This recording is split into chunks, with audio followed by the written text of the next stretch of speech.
നമസ്കാരം പ്രിയപ്പെട്ടവരെ, അക്കോക്ക് മാവേലിക്കര മണ്ഡലത്തിൻ്റെ വിശപ്പരഹിത അലമാരയുടെ തുടർച്ചയായ 1409 ദിവസമാണ് ഇവിടെ ഭക്ഷണ വിതരണം നടത്തുന്നത്. നിരവധി മനസ്സുകളുടെ നല്ലൊരു സഹകരണം കൊണ്ട് മാത്രമാണ് നമുക്ക് തുടർച്ചയായ ഇത്രയും ദിവസങ്ങൾ ഒരു ദിവസം പോലും മുടക്കം കൂടാതെ ഈ ഭക്ഷണ വിതരണം നമ്മളിവിടെ നടത്തുന്നത്. ഇന്നത്തെ ദിവസം മാവേലിക്കര ഭക്ഷണ അലമാരയിലേക്ക് ഭക്ഷണം നൽകിയിരിക്കുന്നത് ശ്രീമാൻ വിജയകുമാർ പാവൂർ വീട്ടിൽ. അദ്ദേഹത്തിൻ്റെ അമ്മയുടെ ലക്ഷ്മിക്കുട്ടി അമ്മയുടെ ഓർമ്മ ദിനത്തിലാണ്. ലക്ഷ്മിക്കുട്ടി അമ്മയുടെ ഓർമ്മകൾക്ക് മുമ്പിൽ അക്കോക്ക് മാവേലിക്കര മണ്ഡലത്തിൻ്റെ ഒരുപടി പുഷ്പങ്ങൾ അർപ്പിക്കുന്നു.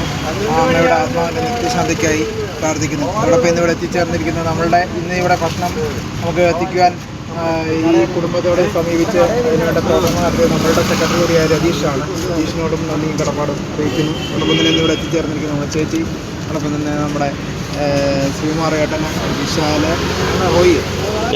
ജേക്കബ്, അങ്ങനെ മറ്റുള്ളവർക്കെല്ലാം അക്കോക്ക് മാവേലിക്കര മണ്ഡലത്തിൻ്റെ പേരിലുള്ള നന്ദിയും കടപ്പാടും അറിയിച്ചുകൊണ്ട് ഇന്നത്തെ ഭക്ഷണ വിതരണം ആരംഭിക്കുന്നു.